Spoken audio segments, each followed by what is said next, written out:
Make the ground shake.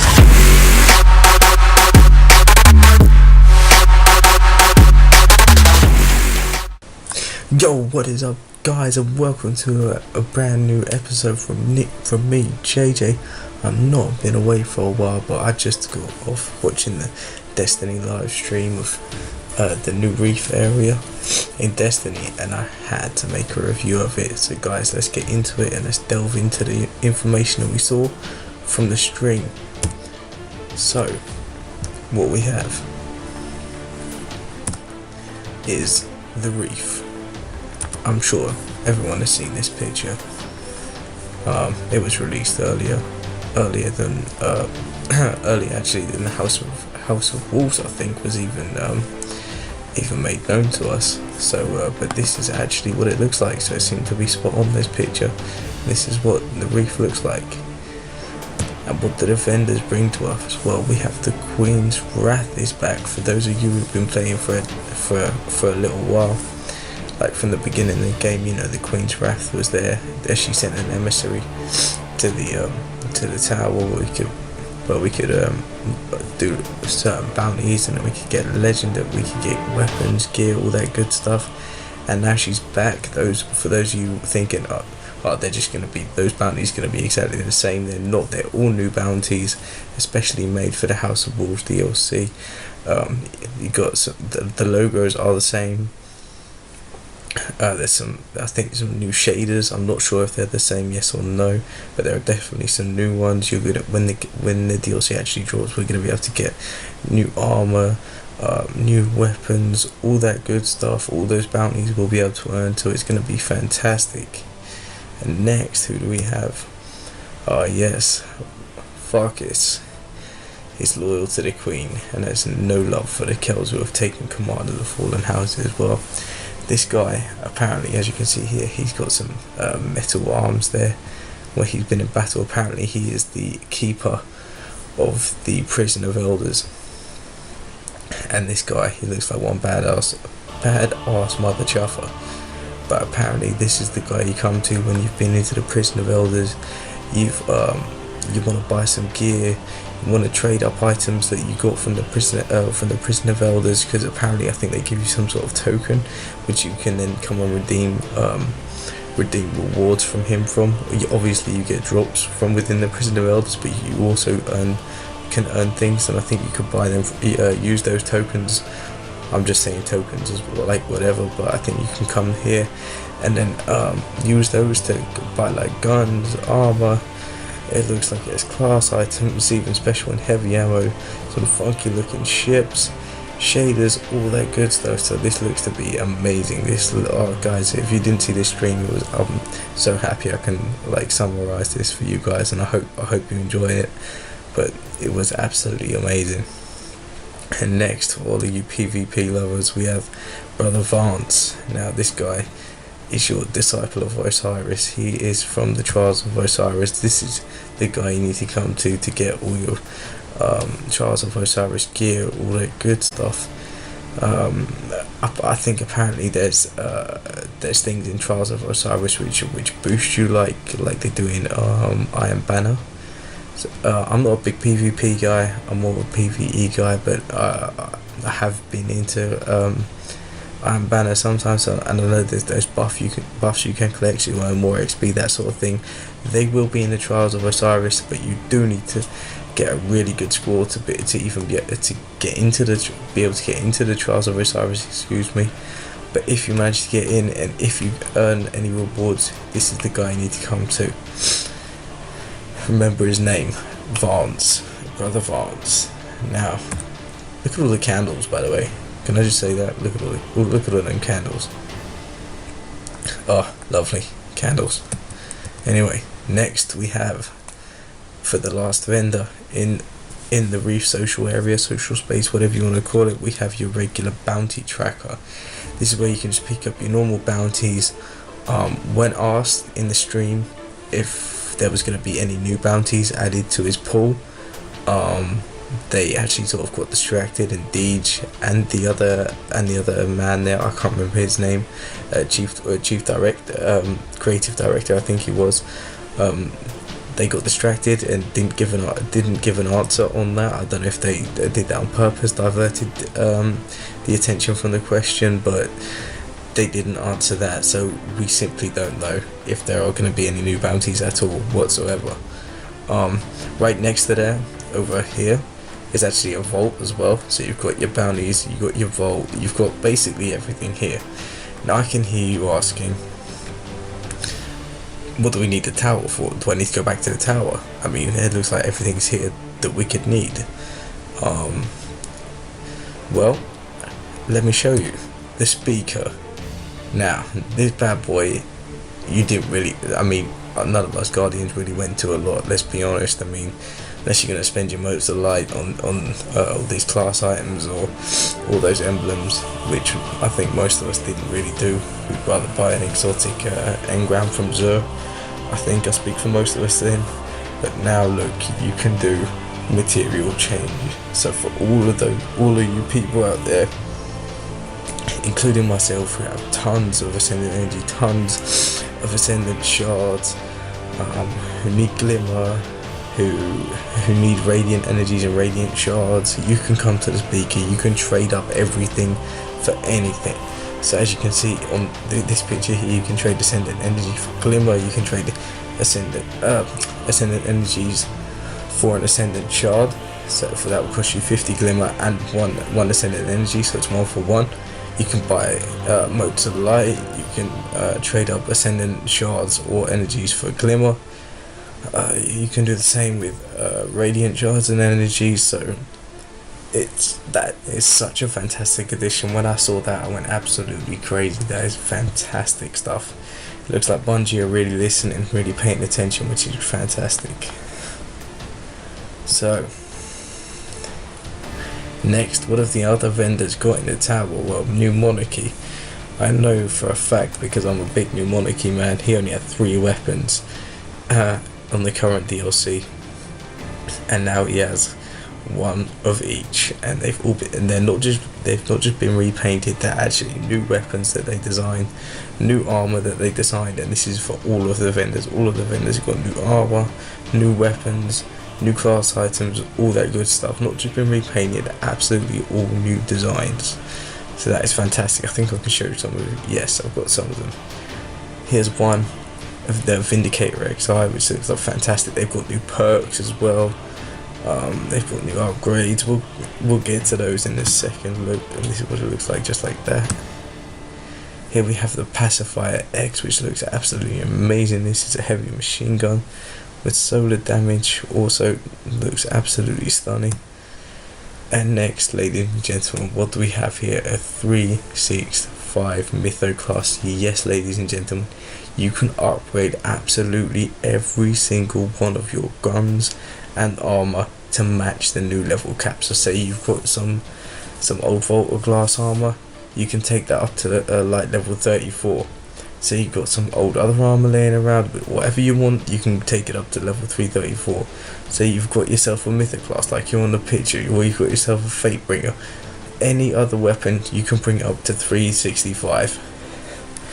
Yes, Guardians, they have been listening, and it doesn't reset your progress. So you can upgrade it, and your progress won't reset. It'll go from 300 or 331 straight up to 365. Whatever you're on, you will not lose your progress, ladies and gentlemen. That is absolute. I can't believe how happy I am with this, because I was so scared that I would have to do all my exotic guns all over again, all that grinding. I just could not be asked with that, and this is such fantastic news to see that they are actually listening to us. It's great stuff. Here you can see Ascend is what it's called. That costs you a bit of glimmer for it, so pay attention. For exotic weapons, it's 1500 glimmer, 25 weapon parts, and an exotic shard, which for me, that is not bad at all. That is absolutely fantastic. But now look, for a legendary, it's going to cost you glimmer 750, so half of what an exotic will cost you. And it doesn't cost you weapon parts, but it costs you a material, one of Destiny's materials. So either Bib Metal, Spirit Room, Relic Iron, or helium coils, of course. Excuse me there, ladies and gentlemen. And an etheric light. Now, ladies and gentlemen, you're probably thinking this moment, what on earth is an etheric light? Etheric lights can be earned by doing the Prison of Elders. They can be earned by doing Iron Banner. They can be earned by doing Trials of Osiris. They can drop on Nightfall. There are multiple ways to get these bad boys, okay? Etheric lights is what you need, and then so you will need one of those, 20 materials and 750 glimmer to upgrade your glorious Fatebringer to 365. This is such fantastic news. First of all, this means you can use all your favorite guns. They are no longer redundant. So if like I know a lot of you have, in particular I chose the Fatebringer because I know loads of you are going to love this. You're going to be able to bring it up on par, so it's no longer redundant. Plus, what this means, because you can do this with armor as well, which means everyone won't look the same. People are going to be, looking different. You won't just see a bunch of clones walking around the tower or the reef. It's going to be absolutely great. This is what Destiny has needed, if you ask me, and they're doing it the right way. This Ascension thing is fantastic. It's going to save Destiny. It's going to be, I know this is absolutely amazing news, guys. I hope you guys are as hyped as I am. If you are, leave a like, leave a comment. Tell me your thoughts on all of this. Have they done the right thing here? In my opinion, this is spot on. Here you are, a 365 Fatebringer. It is a glorious thing to behold, ladies and gentlemen. An absolute glorious thing. Oh, now, here we are. This is what we need. The next thing, you can see here they have a hard luck charm, which is a legendary shotgun. Now, what you can see here highlighted on the screen, Reforge ready. Now, any new gun that is part of the House of Wolves, so any new gun that is introduced, so any gun that wasn't there pre House of Wolves can be reforged. Yes, ladies and gentlemen. So you can keep going you can keep getting your, if you get a roll on a weapon that you don't like, you can just keep getting it re-rolled, considering you have the materials and what is required to do so. It reads out, Reforge ready. The gunsmith can reforge his weapon, changing its available upgrades but resetting any progression or ascension. So if you don't ascend anything and don't upgrade it before re-rolling your guns, keep that in mind, ladies and gentlemen. Keep that in mind before you do this. To reforge, equip this weapon and speak to the gunsmith. So what you get then is this, ladies and gentlemen, Reforge weapon. Reforge is a currently equipped weapon, changing its available upgrades but resetting any progression or ascension. Take note of that. It will reset your progression and ascension. Keep that in mind. Now, Hard Luck Charm is the gun that they're upgrading. You will need 1 mote of lights, 3 weapon parts, and 250 glimmer. So it's reasonably cheap. All you're gonna need a lot of is obviously weapon parts and motes of light. The glimmer isn't that bad. I think this is an absolutely great addition to the game. Absolutely fantastic. People are going to love this. You can just keep playing your luck until you get that roll that you want. The amount of times I've had good guns but with such shit rubbish rolls that you just discard them. Now you can get, when you get that weapon that you want, you can just bang it onto the gunsmith, do a couple of rolls, and I guarantee you within 2 or 3 or 4 rolls you're going to get at least something that you like, which means you'll be able to keep that gun. And I'm loving what I've seen in this live stream. I can't wait to see the next one. This is going to be this is fantastic. And for those of you that probably already noticed, the gunsmith now sells telemetries. Yes, ladies and gentlemen, these will probably change, because obviously there are only 6 here, and so these will probably rotate slightly. So the one that you need might not always be there. But I think I think it'll be pretty good if they change. Even if they change every 3 hours, that should be fine. This is such good news, ladies and gentlemen. I'm absolutely hyped. I can't wait. May 19th, ladies and gentlemen. This looks absolutely fantastic. Now, what I also saw, this is a little bonus thing, ladies and gentlemen. What I saw during the stream was Deej actually discarded a jelly horn. Yes, he discarded a chuffing jelly horn, ladies and gentlemen. I know it fucking hurt to see it. I don't, until this day, have a Gjallarhorn. I've been playing pretty much constantly since the game came out. But he discarded a jelly horn, and he got two. Yes, ladies and gentlemen, two exotic shards. Now, I don't know if this is just because of the build of the game that they were playing on, or whether this is actually a thing. I mean, let me know if any other of you saw this and noticed this. He got two exotic shards, and I swear whenever you discard an exotic, you only ever get one. Let me know if maybe I'm wrong here, maybe it's just luck. Let me know your thoughts on this, because this really surprised me. It's something that I noticed, and it was bugging me, so I thought I'm going to include this in the video. So guys, this has been it for this video summary of the stream. For those of you that missed it, as you can tell, I was a little bit nervous doing this, but I hope I covered everything.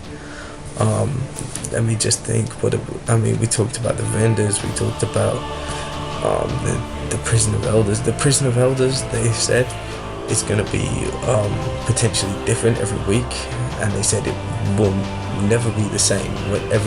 Every time you play it, it'll be different, and it resets weekly, just like Nightfall and Weekly Heroic. They say it's because it's not officially a raid, but it's on the level of a raid, so it's the same sort of difficulty.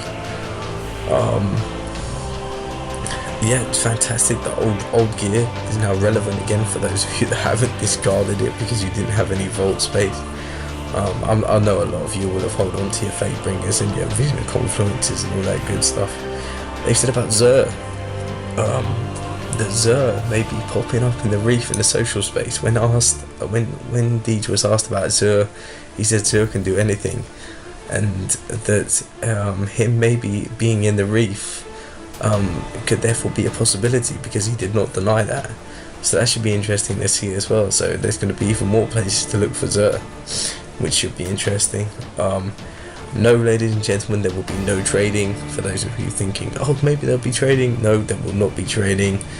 They said they've had a lot of conversation about this, but nothing has been settled, and they don't think they'll ever come to agreement on that, so there's no trading thus far.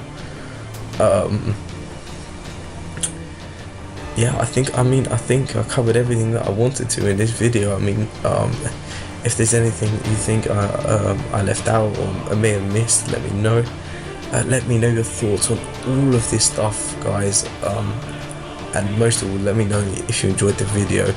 If you did, don't forget to leave a thumbs up, subscribe to the channel, because I will be getting you a video of next week's stream. I'll be doing a summary of that as well.